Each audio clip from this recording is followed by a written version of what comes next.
What's up, my friends? Today, me and Griff are doing our next round of what we consider to be 5 under the radar, underutilized baits. Yes. Is that all you're adding? That's it. Okay. Yes. So today we're going to break down 5 baits. We got some hard baits, we got some soft baits. We even have a technique that Griff's been using to jack them that we think are under the radar, that we know you guys can utilize and catch fish. So you ready, dude? I'm ready, dude. All right, let's do it. Let's do it. Welcome to the Hookup Tackle. The Hookup Tackle is the world's largest showcase of Megabass products, featuring baits and colors not found at any other dealer. The Hookup also offers a wide display of OSP, Evergreen, Deps, Lucky Craft, Jackal, and many more. The Hookup Tackle is owned and operated by family, is staffed by guides and verified tackle nerds who love helping anglers elevate their craft. If you're in the Phoenix area, we'd love to have you stop by our showroom and check out the wonderful world of Megabass and the Hookup for yourself. If you shop online, there are almost 10,000 SKUs of Megabass products alone, with hundreds of other companies and new products being added daily. So next time you're looking for that hard to find bait, that color your fish have never seen before, or maybe you just want to elevate your game, look at thehookuptackle.com. Welcome back, my friends. I am Ben with the Hookup Tackle, aka the Tackle Otaku, being joined by my buddy Griff at G-Sticks Bespoke. Of course, our other buddy, Crazy Bass Fisher, aka Jeffrey the King, is behind the camera. We're the Hookup Tackle USA. So today, dude, we're going to talk about some under the radar stuff.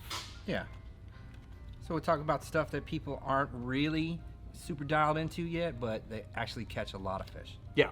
So some of these are, techniques or baits that have actually been out for quite some time that people still aren't catching onto. Some of these are newer techniques or newer baits. So we're just going to have fun talking about them. These are things that we all fish, and we know that you guys can utilize them and catch more fish. So let's start right here. So we're going to talk about basically like an eye motion type bait. We call these, they don't do shit baits. Yeah, do nothing. Yeah, so they're basically do nothing baits. This is a super, hot trend in Japan. It's filtering its way into the USA.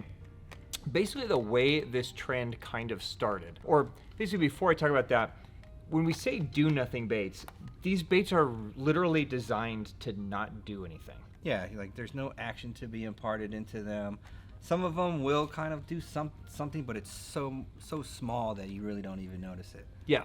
So the reason this became a thing is, in Japan, their trends basically all revolve around Lake Biwa. That's kind of the epicenter and the hub of bass fishing there. And, it is known as being a very grassy lake full of bluegills, and that's why you see a lot of bluegill type baits come from Japan, because that's the main forage there in Biwa.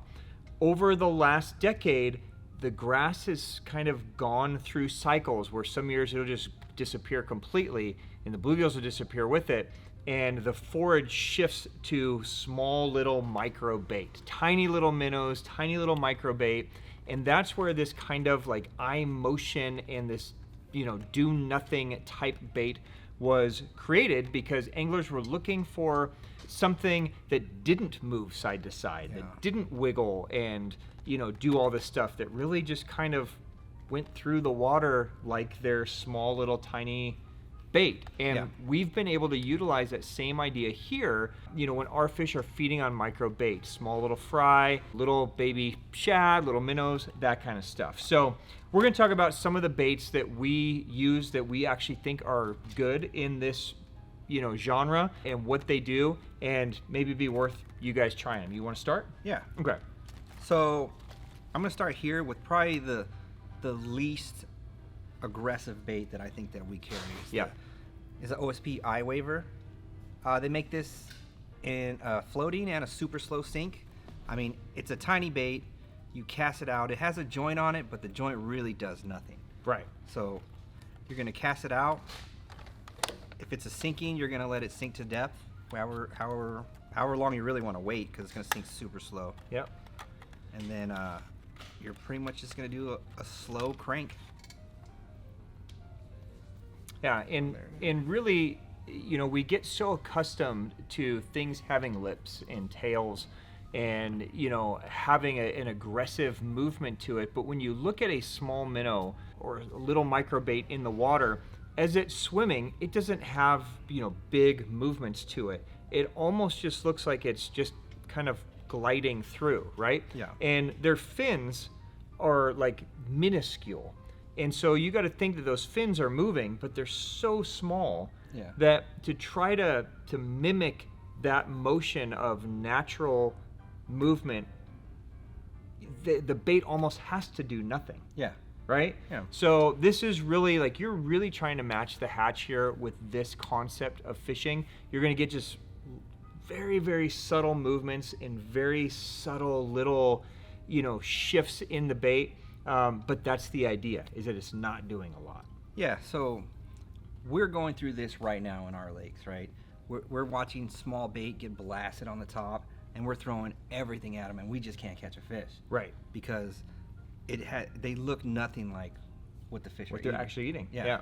So we got to go super small, super non-aggressive, like no movement. Like you cast this out and you just like super slow crank it in, and then all of a sudden you're catching fish and you're really not doing much. Right. Right? Yeah. Yeah. So it's a do nothing bait, and the angler should do nothing too.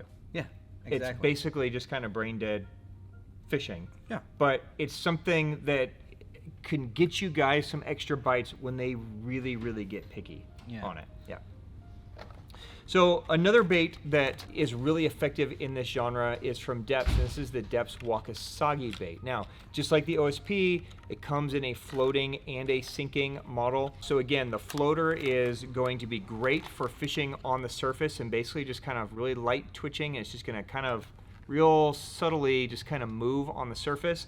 You can give these guys a little bit of jerk and a little bit of movement, and they will give you a subtle walk under the water. But remember, this is a really small bait, so it's not going to have a big movement by any means, but you can get a little bit more movement out of this than you can out of the IWaver, in my opinion. Yeah, this one will do a little side to side, but it's not doing much. Yeah, it's still very, very subtle, guys. So, you know, when you put it in there, you can play with it. You can try to give it a little action if you want to. But again, remember, if you want the bait to have a lot of action, this isn't the right type of bait. These are the baits that you're getting because you don't want them to have action, as weird as that sounds. But the Wakasagi bait comes in a ton of colors, just like the IWaver. You can get natural, you can get bright, but it's definitely one that's worth adding, especially, you know, if you guys are shore fishing, pond fishing, this is a very easy thing that you can cast and fish. You're going to see all that little microbait working the banks and the shores too. So definitely something to consider adding to the arsenal. What else you got? All right, so I'm going to stick with OSP, and I got the Picro 68. And again, this one, it comes in a floating and a super slow sink. The Picro has a unique design because it has a lip on top of its head. Yeah, this one's maybe kind of like bridging the gap, wouldn't you say? Yeah. Like I still consider it to be a you know, one of these do nothing type baits, but we're starting to get into a movement category. Yeah, so this is probably the most aggressive one that we have, and it still barely moves in the water. Mm-hmm. It's when you crank it in, it's going to shimmy. It's going to do like a back and forth shimmy, but it's going to be super tight, and just that little tail back there is going to wiggle, but it's pretty much going to do nothing. You just cast it out there. Like again, on the super slow sink, you just let it sink to depth, and then you just do the slowest crank in ever, and then it's going to come in, and it gets bit. So I think something like this is good for that angler that cannot like stop doing the motions, right? Because you know we want to move baits, we want to tweak things, we want to twitch things, we want to, you know, we want to do that, but when they're not biting, they're super keyed in on this small, non-aggressive stuff. You just gotta slow down and just like kind of hold yourself. It forces you to chill. Yeah. And I think that's what that lip right there, I think that's going to be better for that guy that just can't sit still. Yep. But because if you try to overwork these, they're just going to flounder. Yeah. They're going to roll to the side. They're going to look ridiculous. You can't overwork them. Yes. You really have to chill out. So the other one and the final one in this category for us is the Megabass Karashi. So kind of similar to the one that you were just talking about, I would consider this more on the aggressive side of this movement. It was designed to be, you know, the Megabass's kind of eye motion, do nothing bait, and you can certainly fish it that way just by casting it and swimming it the same way we were talking about.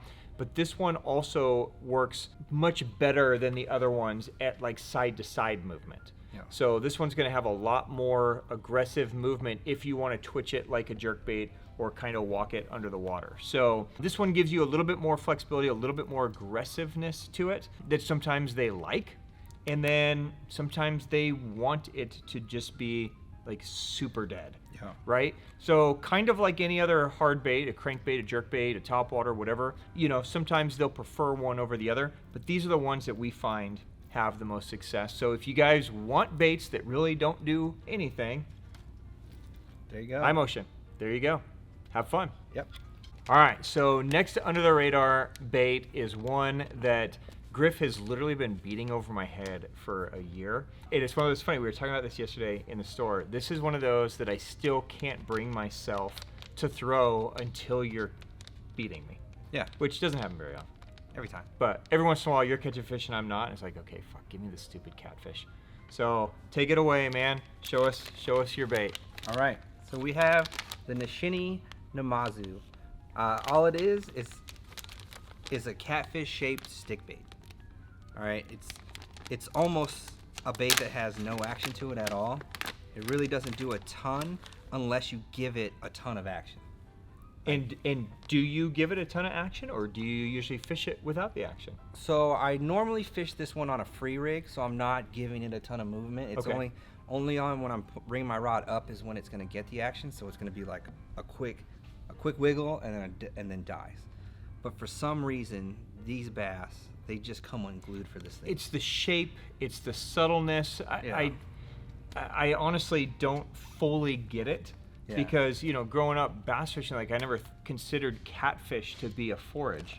Yeah. Right? Like it was never on my radar. It was shad and, you know, crawfish and bluegills and ducks and, you know, but catfish like never really crossed my mind. Yeah, so it could be almost anything really. You got some lakes that have like those freshwater eels, goby, a catfish. There's catfish in almost every single body of water that there's bass in, so they have to be eating them when they're young because they're not super spiny. They'll just slide down the throat.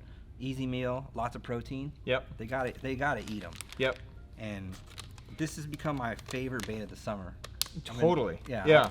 I've been throwing it. I've been throwing it in different ways. There's two different sizes. So this is the 5-inch here. And then the 5-inch, do you throw the 5-inch on a free rig as well? Yeah. So Okay. I throw the 5-inch more often than the 4-inch Okay. because each size is going to get bit by the same fish. I tried to eliminate the smaller bites, but even the small guys are eating both of them. Yeah. So And there's only two colors. yeah, two colors: black and blue flake and green pumpkin. Yep. And the other day we went out smallie fishing and I brought some of those 4-inchers, and after you were catching and I wasn't, I literally plowed through all my bags in like 15 minutes. Like Yeah. they absolutely smoked it. Yeah. So it's definitely one of those things. I'm a believer in it. We just had a major tournament out here that Yeah. was one on it. Yeah. And on a lake that it shouldn't have been one Yeah. on it. So I think it's something that if you guys aren't utilizing it yet, you should. Free rig, like Griff said, is how we mainly fish it. Weightless. You can Texas rig it. Yeah, so I also fish it weightless a lot, but Okay. like on a double fluke rig. Mm. And I'll, just like you do the double fluke, and when you're twitching it, it moves hard and it does this. Interesting. Yeah, and then they'll just die, and for some reason, like They smoke it. they smoke it. Yeah. So definitely worth looking into. It's definitely still under the radar again because it's just It's a catfish. it's catfish. Yeah. It doesn't make any sense, but it makes sense to the bass. They're smoking it, so I know you guys can catch them. This is the Namazu from Nishine. There it is. Boom. All right, so I'm going to do a soft plastic also. Okay. Is my next under the radar, and this is one that has actually been on the market for a long time in Japan. We brought it over recently, a couple months ago, and guys have not caught on to it. But when they do, they're going to become very difficult to keep in stock.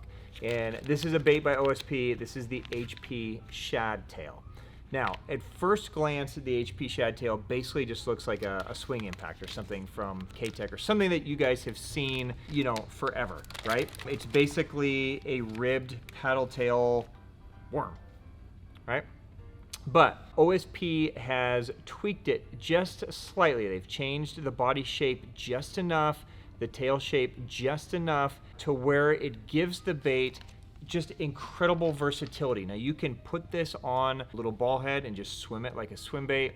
You can use it as a trailer on a jig or a spinner bait. But where this bait really is flying under the radar for me is on the free rig.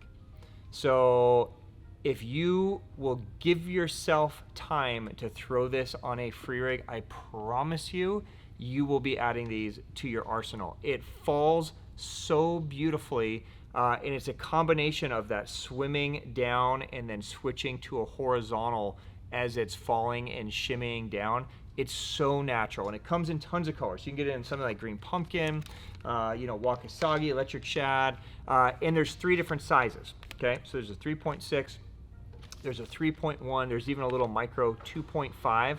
So you can kind of mix and match to anything that you guys want to match to. Anything you want to add on the Shad Tail? Because I know that you've become a fan of it as well. Yeah, so I think this is probably the most versatile paddle tail that's ever been made. You can fish it weightless and it's still going to work. You can fish it on a free rig, it's going to work. You can fish it on a swim head, it's going to work. You can put it any way that you want it, it's going to work. Yeah. And it doesn't seem to not like any rigging situation. Yeah, seems like everywhere you rig it, yeah, it works. Yeah, it's super versatile. Yeah. It could replace a lot of stuff in a lot of people's. I agree.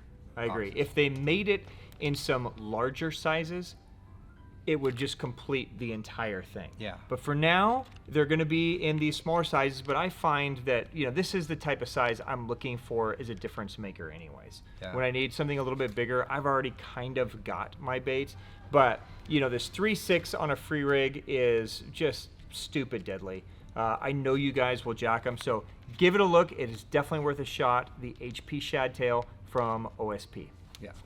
All right, so next on our list is actually a technique, and this is a technique that Griff has been doing for years and years and years, and a lot of us kind of, you know, we've made fun of the technique over time, you know, especially like when you're a hardcore tournament angler. Some of these techniques are hard to adapt because they're so finesse, so hard to throw, but with my new excitement for shore fishing and fishing slower, we've been able to utilize this even in our big lake fishing. Yeah. And it's really a technique that it jacks them. Yeah. Right? So it's certainly something you guys should consider. So I'm going to let Griff take it away because this is, you know, definitely his baby here in the shop. So explain what you got there, guy. All right, so the technique, they call it hover strolling. I like to use the Ryugi hover shot hook on it.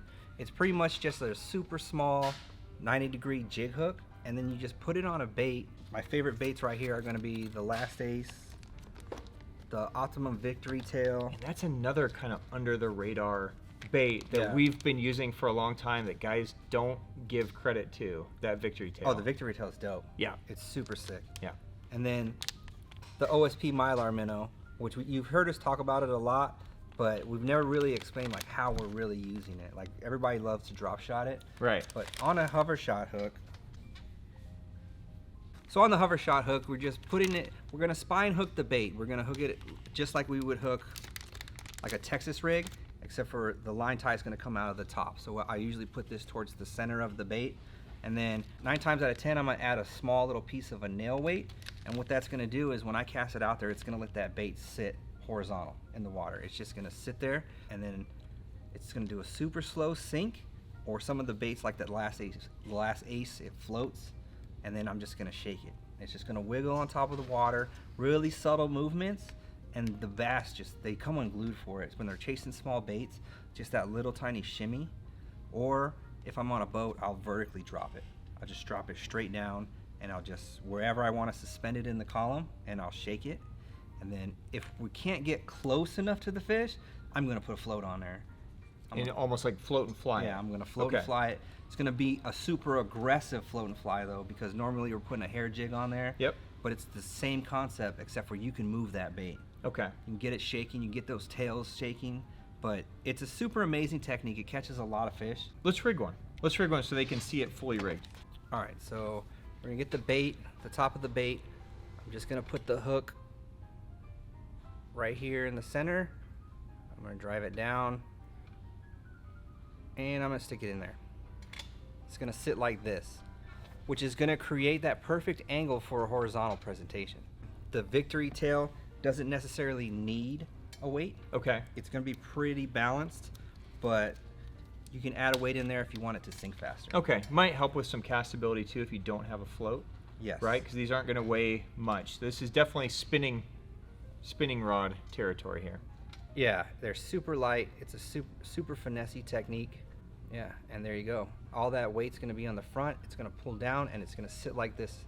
And then when you shake it, it's just going to do its thing. It's going to do its wiggle. It's going to quiver. It's going to do whatever you really want it to do. Yeah, but the idea is that the bait is horizontal, moving through the water. Yes. Versus like nose diving and fishing on the bottom. Yes. This is something that's actually kind of moving the way a natural fish would move. Yes. Horizontally through the water instead of up and down all the time. Yes, Yeah. exactly. So you can get it in there, and it's super versatile. You can do it with a ton of different types of baits. That Shad Tail will go on here really well. Yep. The Mylar Minnow, anything that's minnow shaped.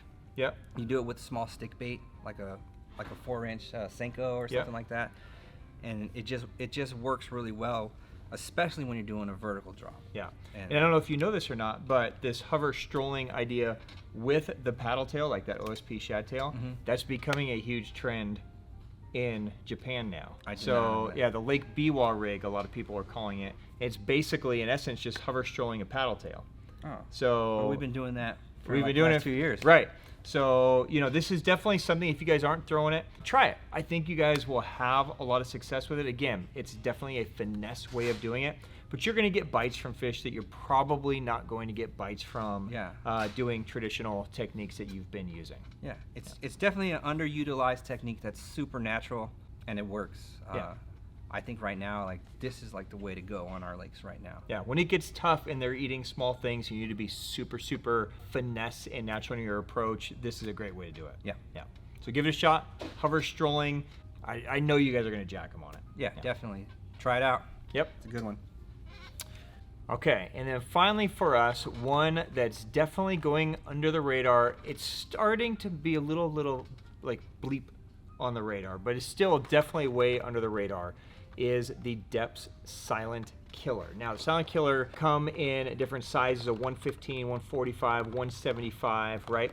Now, the Silent Killer, I know a lot of you guys are going to look at it and you're going to think, oh, it's a slide swimmer, right? Yeah.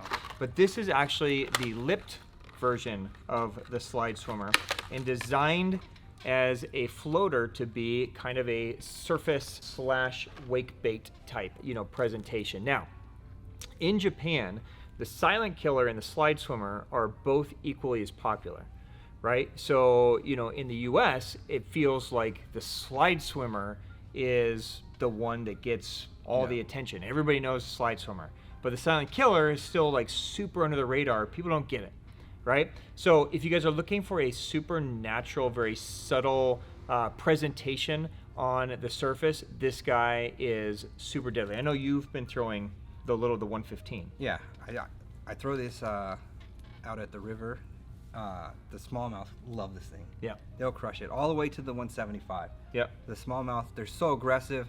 They don't even care like what it looks like. Right. But that motion that it's doing is what's getting them. Yep. Like it gets that super subtle. I think this has been a trend in everything we've talked about. It's kind of a subtle trend, this video. I didn't realize it when we were building this pile, but everything we're talking about is more of a subtle movement versus a big, wide movement today. Yeah, I guess because this is what we're going through right now, and this is Yep. what we're doing, so it's really on our minds right now. True.